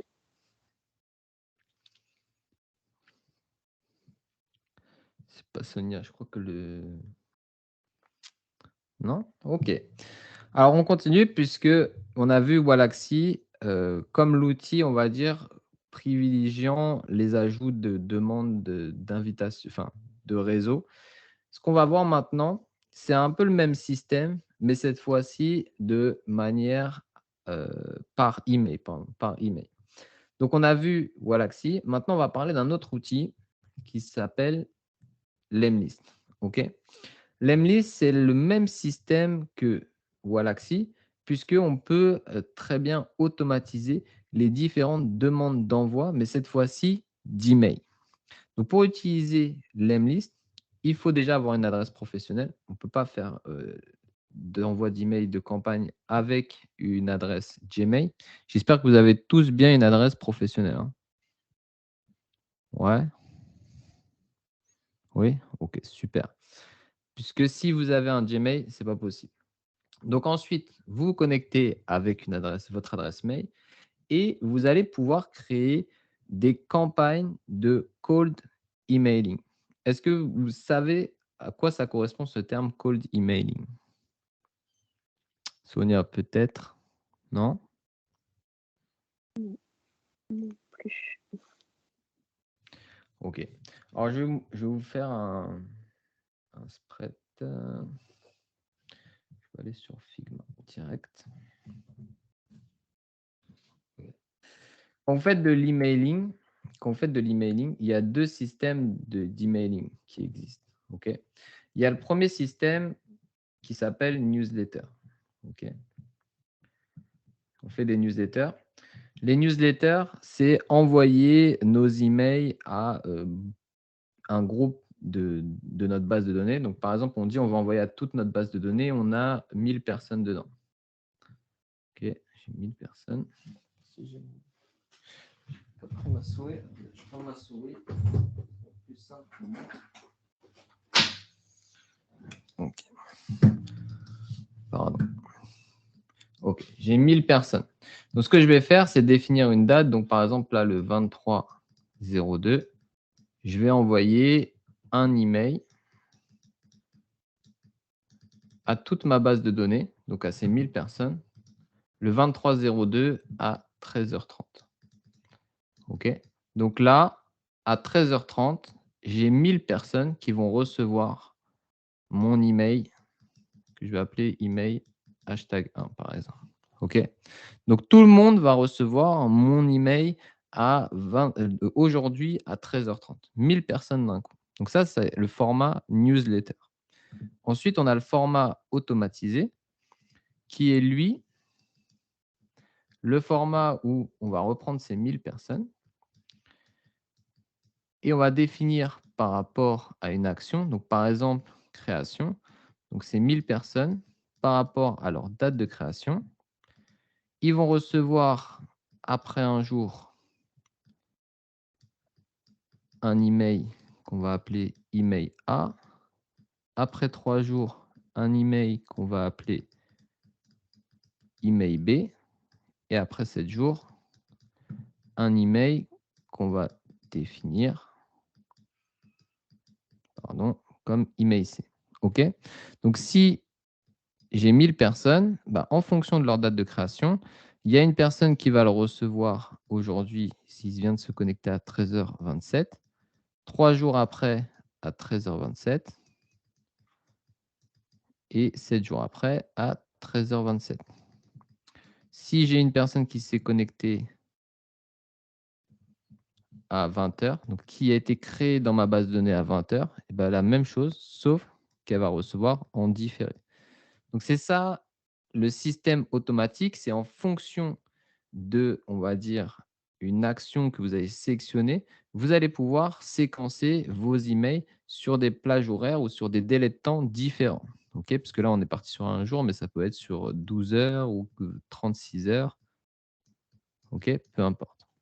Maintenant, ça, c'est quand ils sont dans votre base de données. C'est-à-dire que vous avez déjà eu un contact indirect ou direct avec la personne, puisqu'elle est dans votre base de données, votre fichier client. OK? Ce que Lemlist va faire, c'est la même chose, l'automatisation, sauf que là, on va le faire avec une base de données qui n'est pas une base de données que vous avez eue directement. Ça veut dire que c'est une base de données soit que vous avez enrichie par rapport à des recherches LinkedIn, par exemple, puisque vous pouvez très bien enrichir des bases de données par rapport à un fichier LinkedIn. Vous pouvez avoir une base de données, je ne sais pas moi, si vous avez eu un rachat d'entreprise, si vous avez racheté une entreprise, par exemple, vous pouvez avoir une base de données de cette entreprise sur lesquelles vous avez les droits commerciaux et que vous pouvez créer des emails. OK? Donc là, on va faire de l'email à froid puisque les gens ne vous connaissent pas directement.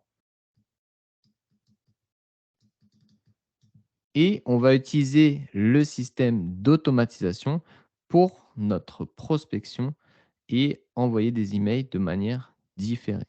OK? Quand on dit cold emailing, c'est, on va dire, l'email à froid, ce qui veut dire que les personnes n'ont pas un lien direct avec nous. Bien sûr, il y a aussi des personnes qui utilisent ce système quand ils achètent des bases de données. Je pense que vous savez qu'il existe des moyens d'acheter des bases de données. Même si parfois ce n'est pas légal, mais il y en a plein qui achètent des bases de données et qui utilisent ce système pour pouvoir envoyer des emails de prospection à cette base de données. OK?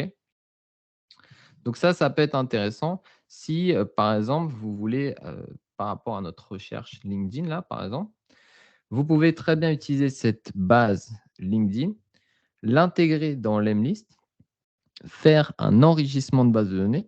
Donc, si ces 741 personnes ont un email professionnel, vous avez le droit d'envoyer un email directement à ces personnes, puisque c'est de manière, on va dire, B2B, et vous allez lui faire une proposition commerciale, et ce n'est pas par rapport à leur activité, ou plutôt par rapport à une adresse email personnelle.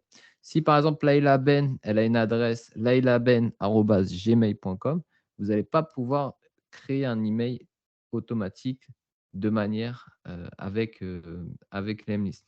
Si Eric Sunar a eric@avocatsunar.com, là, vu que c'est une adresse professionnelle, vous allez pouvoir lui envoyer un email. Ça va? Donc, comment on fait ça? Je reviens sur mon Lemlist et je vais créer une nouvelle campagne. Donc là, je vais mettre test formation. Je vais décider à partir de quoi je souhaite, d'où est-ce que je souhaite importer mes leads. Donc, vous avez vu qu'on a plusieurs options, soit un fichier CSV, soit un LinkedIn, soit par rapport à notre CRM, puisqu'on peut aussi utiliser notre base de données à nous pour pouvoir faire de l'automatisation avec l'Emlist. Donc là, par exemple, je vais faire par rapport à un CSV. Donc, il me demande de sélectionner mon CSV. Je vais aller choisir je ne peux pas faire ça. Voilà, je vais prendre une base de données à moi que j'ai enrichie ici avec Drop Contact. Je vais faire OK. Je vais faire Next. Donc là, il me demande est-ce que je veux enrichir mes leads depuis l'Emlist. Donc vous avez vu, en fait, en fonction des informations qu'il y aura sur votre base de données, si vous avez le nom, le prénom, l'entreprise par exemple, les logiciels comme l'Emlist ou même Drop Contact, c'est un autre logiciel, vous permettent de récolter les différentes informations comme l'adresse mail, par exemple, de la personne. Si je viens ici, je vais juste vous montrer. Donc ça, c'est un fichier CSV sur lequel j'avais exporté le nom, le prénom, full name, le job, l'email. Et en fait, là, les colonnes que vous voyez en vert, c'est tout ce que Drop Contact a enrichi. Donc là, on voit qu'on a le siège social de l'entreprise sur laquelle il travaille, le dernier CA publié, le site web de son entreprise, la société pour laquelle il travaille où il est responsable, numéro de téléphone. Donc, on a toutes les informations, on va dire, qui sont disponibles sur société.com, qui viennent enrichir votre base de données et surtout l'email. En fait. C'est surtout ici que ça nous intéresse. Voilà. Ici, on a les différents emails lorsque c'est possible. Donc là, par exemple, j'avais fait un export des CEO et là, on voit que j'ai les différents emails professionnels des personnes. OK? Donc là, si je fais enrichir la base de données, il va me faire la même chose. Donc là, je vais faire non parce que j'ai déjà fait.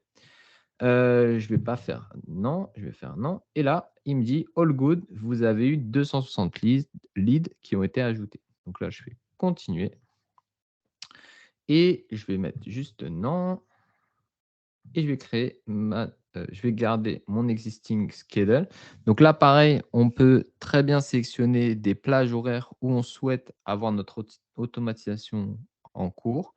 Donc, si je ne veux pas que des emails soient envoyés samedi et dimanche, eh bien, tout simplement, j'enlève samedi et dimanche.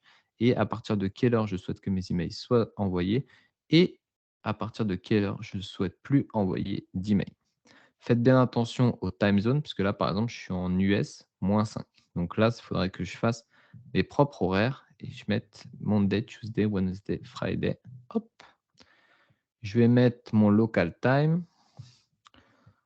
Donc, il faut que je vais mettre +1, Europe, voilà.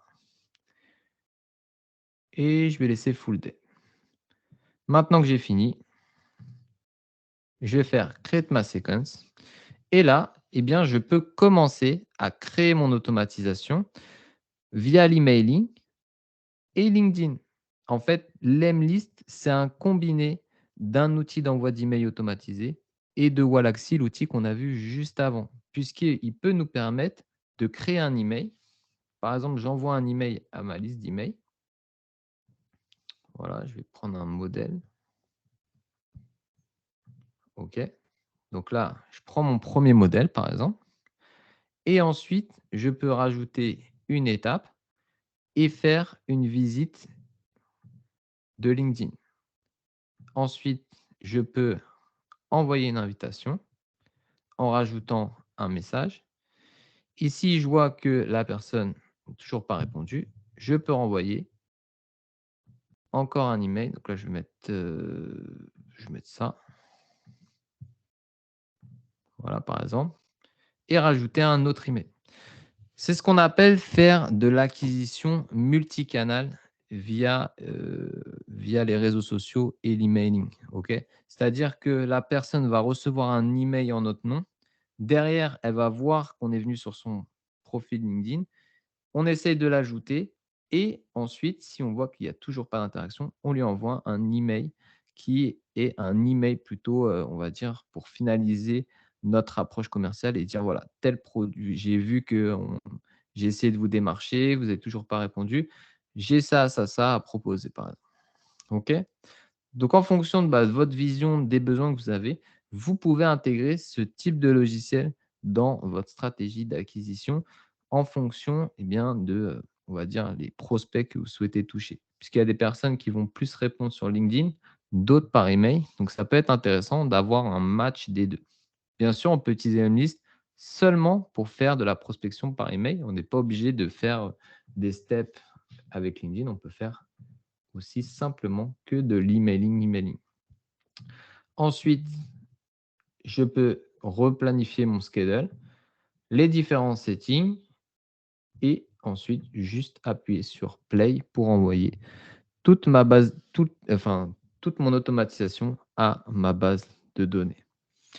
OK. Est-ce que vous arrivez à avoir un peu l'intérêt d'intégrer un outil comme ça? Ça, c'est vraiment un outil sur lequel je pense en amont, il faut une grosse réflexion et définir vraiment une stratégie et si c'est viable ou non. OK. Mais c'est vraiment pour vous montrer que grâce à des outils comme ça d'automatisation qui sont, on va dire, très simplifiés, on arrive à toucher des personnes beaucoup plus facilement qu'on pouvait le faire avant. On ne fait pas du tout ce type d'action? D'accord. Stéphanie, est-ce que toi, tu aurais, dans ta vision, vu un intérêt à faire ça? Je pense, oui. Oui, oui, je pense. OK. Oui, tout à fait, notamment pour des clients institutionnels. Tout à fait. Après, je m'interroge sur l'approche, parce qu'effectivement, on nous dit que sur LinkedIn, parfois, ça peut peut-être être un petit peu mal vu, en fait, d'aller vers des prospects en réalité, et que la stratégie à adopter consisterait plus à faire justement comme Sonia le fait de manière excellente, comme l'a rappelé Alexandre tout à l'heure, Mhm. en faisant des posts qui vont attirer en fait et intéresser les gens. Mais c'est vrai que bon, c'est une stratégie qui prend énormément de temps. Là, c'est vrai on est sur quelque chose de plus direct, quoi. Là, pour l'emailing, clairement, c'est vraiment de la prospection commerciale et de la proposition de service. Typiquement, si par exemple, tu voudrais toucher des agences immobilières, ça peut être, on va dire, un outil qui te permet d'envoyer des emails automatiques à différentes agences immobilières et à différents responsables d'agence, par exemple. Tu vois? Ça peut être aussi, on va dire un moyen de d'étendre, on va dire ton réseau, sur, les magistrats ou sur, peu importe les filières, mais d'avoir des connexions nouvelles. Alors si vous utilisez la stratégie de poste comme, un peu système de inbound marketing, c'est-à-dire, faire du contenu, faire de la création de contenu pour que les gens ils étendent, bah, ça peut être un complément pour augmenter votre réseau des personnes qui sont dans, enfin qui sont des collaborateurs ou alors même des personnes dans le même secteur d'activité, pardon. Puisque si vous parlez, on va dire des problèmes juridiques, des actualités juridiques et cetera, bah, le but ça serait qu'il y ait de plus en plus de monde qui voit vos posts et au début, bah, pourquoi pas étendre votre réseau en interne déjà chez les avocats pour que les gens voient vos posts plus fréquemment, qu'ils interagissent avec vos posts et en fait, ça va vous permettre d'avoir une plus grosse audience et derrière, bah, les gens qui suivent les différentes connexions qui ont interagi avec vos posts vont voir aussi vos posts. OK? Plus il y aura d'interactions, plus vos posts vont être visibles. Donc pourquoi pas intégrer l'outil Wallaxy déjà dans votre première approche, c'est-à-dire faire grossir votre réseau dans le monde des avocats. Après, si vous voulez faire de la prospection directe, ça peut marcher en fonction de toi, par exemple, tu vois, l'immobilier, il y a beaucoup de personnes qui sont des responsables d'agence qui sont sur LinkedIn. Alors, je ne sais pas exactement si c'est des particuliers ou des professionnels, ta cible, mais ça peut être, on va dire, un outil qui peut être exploité de manière très efficace. OK? Il n'y a pas de Oui, mauvaise c'est ça, parce stratégie. que oui, c'est ça, c'est que moi, c'est ce que je me dis toujours, alors, pour me rassurer quand j'ai la flemme de rédiger des posts, c'est de me dire, bah, je les rédige, mais bon, il faut aussi derrière, effectivement, que ça soit lu. Mmh. Et effectivement, bon, bah, quand on va directement à la cible, on est un petit peu plus certain que ce sera lu, parce que là, on peut effectivement rédiger du contenu, mais qui sera pas reçu par les personnes qui nous intéressent finalement. C'est ça, c'est ça. Si vous faites le meilleur post, mais que personne ne le voit, Ouais. c'est pas intéressant, c'est sûr. OK. Donc là, on a vu ces 2 outils qui sont les outils les plus intéressants pour moi à avoir sur la prospection. Je pense que enfin, c'est déjà à réfléchir en amont, comment vous pouvez le mettre en place au fur et à mesure. Parce que si vous êtes, on va dire dans une approche pas commerciale sur vos services ou produits, vous pouvez très bien déjà commencer à intégrer ces outils de prospection avec, bah, les personnes, les avocats et cetera. Je sais, que, tout à l'heure on parlait en fait, ça peut être déjà un premier moyen d'étendre votre réseau. Ensuite, le voir plus dans une approche commerciale. Si vous commencez à vous dire: «Voilà, j'aimerais avoir des nouveaux clients». Si vous arrivez à trouver votre cible, qu'elle est sur LinkedIn, beh, intégrez ça et de toute manière, hem, il y a un intérêt commercial. Si les personnes continuent à le faire, c'est sûr que de faire des posts, ça c'est une autre approche, c'est une autre stratégie pour avoir des nouveaux clients. Mais on va dire comme la démarche téléphonique ou autre, ça marche toujours d'envoyer des demandes de relations, de proposer des services en message privé. Ça marche toujours, OK? Il ne faut pas se dire: «C'est mort, on nous dit de pas faire ça». Moi, je pense qu'il y a quand même encore il y a encore quand même des contrats à signer avec cette démarche commerciale. De ma propre expérience et de l'expérience de d'autres personnes qui ont travaillé avec cet outil. OK? Donc ça, à réfléchir. Et si vous commencez à mettre ça en place, derrière, vous pourrez me faire un retour et me dire si ça a marché. Il y a Laurie tout à l'heure qui nous a dit qu'elle a déjà commencé à mettre ça en place et qu'elle a eu ses premiers retours grâce à l'outil Wallaxy, par exemple. OK? Donc du coup, là, on a vu les outils que je voulais vous présenter aujourd'hui. Je pense que déjà, c'est un premier gros condensé par rapport à tout ce qu'on a vu. Je ne sais pas ce que Alexandre pense par rapport à ce qu'on a vu aujourd'hui. C'est Est-ce très que dense, c'est très, très intéressant. C'est même assez technique, avec un côté un peu pur marketing, etc., qui est pas forcément utile au quotidien, comme l'a dit Sonia, pour la profession d'avocat, notamment en plus eu égard au respect de la déontologie. Après, il y a peut-être aussi des pratiques qui peuvent être parfois un peu, comme tu l'as dit, sur les fichiers, les bases de données, pas forcément très RGPD compatibles et autres, et un petit peu borderline. c'est ça? Et voilà, mais après, il est toujours intéressant de connaître ces outils pour accélérer son développement et autres. Et voilà, le Calendly, en rappel, c'était quand même intéressant parce que c'est vraiment un outil pratique qui, là, vraiment peut servir et être mis en application assez rapidement. Notion pour la gestion de projet, ça a l'air d'être quand même un bel outil pour les confrères et les consoeurs qui n'ont pas de logiciel de gestion de cabinet. Voilà, certains en ont, qui sont équipés, mais on peut aussi trouver des solutions à moindre coût. Donc c'est plutôt bien. Après, on peut peut-être laisser réagir les participantes, puisque ce sont uniquement des avocates à ce webinaire. Voilà. N'hésitez pas à donner votre avis, échanger avec Bastien avant que l'on clôture cette formation. Ouais, si Stéphanie, tu as des questions par rapport à ça ou par rapport à d'autres choses, par rapport à ta stratégie au global et comment tu pourrais intégrer ça dans ton activité? Non, merci beaucoup en tout cas, parce que vraiment, moi, j'ai appris plein de choses. Je pense que Calendly et Notion, je vais clairement, dès que je trouve du temps, essayer de créer des comptes.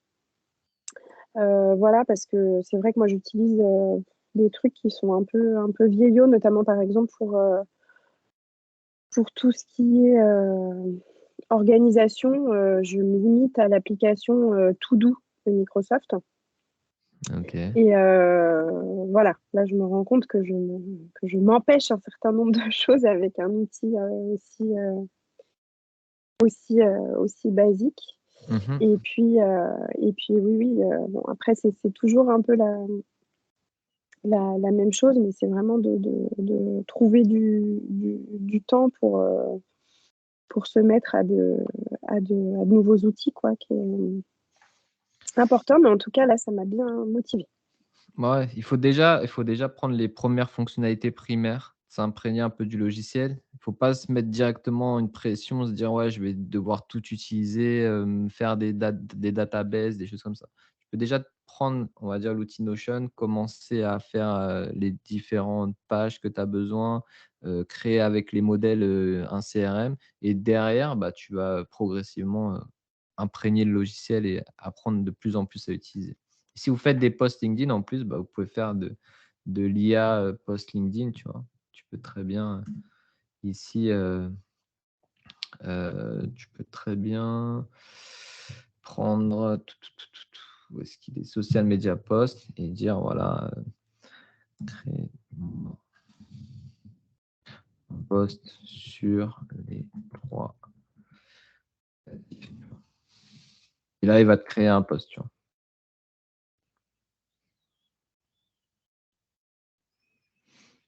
Donc après, il faut te retoucher un petit peu. Là, j'ai pas donné beaucoup d'informations, tu vois? Mais plus tu lui donnes d'informations, plus il va se nourrir. Tu vois, c'est un peu comme ChatGPT, il faut, déjà un peu le préchauffer avant d'avoir quelque chose de vraiment moins structuré on va dire, là, on dirait plutôt une définition de dictionnaire, tu vois?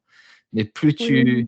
plus tu le personnalises, plus tu parles avec lui. Tu sais, ChatGPT, pareil, il faut lui dire il faut lui interroger, etc., pour qu'il imprègne aussi comment toi tu parles. Après, tu peux définir le ton, tu peux définir, on va dire, la cible.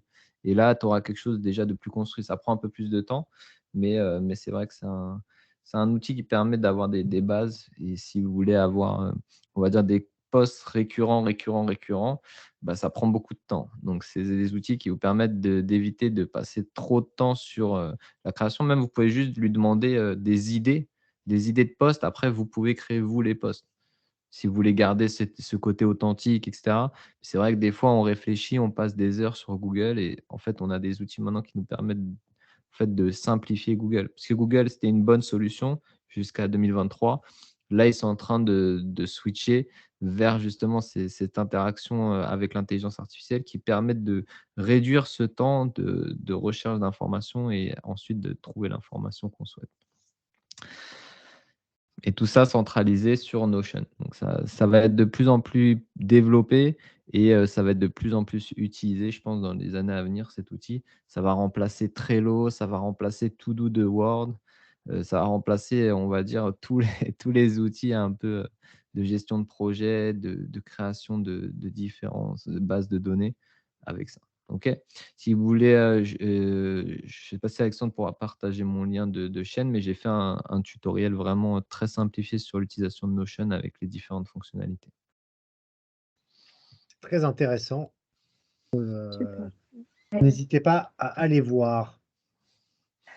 Ok, bah merci beaucoup Bastien, c'était intéressant et dense. On rediffusera en savoir sur notre chaîne YouTube en espérant que d'autres avocats en profitent. Voilà, bah écoute, merci beaucoup et on va clôturer Avec cette plaisir. matinale. Merci aux participants et surtout merci à toi Bastien et à bientôt. Bah, merci beaucoup à tous, hein. Merci Sonia. Merci beaucoup. Très Merci. complet. Et même si c'est pas simple, il faut tester les outils en fait. C'est ça. Pour avoir celui qui vous correspond le mieux. Bon, après, la complexité, je trouve, c'est qu'une fois qu'on en a trouvé un, puis bon, il y en a évidemment toujours des nouveaux, ce qui est toujours compliqué, c'est d'en avoir plusieurs. Donc moi, j'en ai plein, j'en ai fait plein, j'essaye d'adapter. Je trouve que Notion, c'est vraiment super, mais c'est long pour pouvoir créer quelque chose à sa mesure. Et c'est plutôt ça qui est compliqué. Avec Stéphanie, on en discutera, mais c'est Oui. ça qui est compliqué. C'est voilà, de créer ce dont on a besoin. On peut tout faire, mais ça prend du temps à bien mettre en forme. Mais là, je suis impressionnée par les nouvelles possibilités liées à l'IA. C'est vrai que ça va être génial. Ouais. Donc à intégrer au plus vite dans votre activité. Merci beaucoup. Merci bientôt. beaucoup. Au revoir. Merci. À bientôt. À bientôt. Bonne fin de journée. Merci. Au revoir.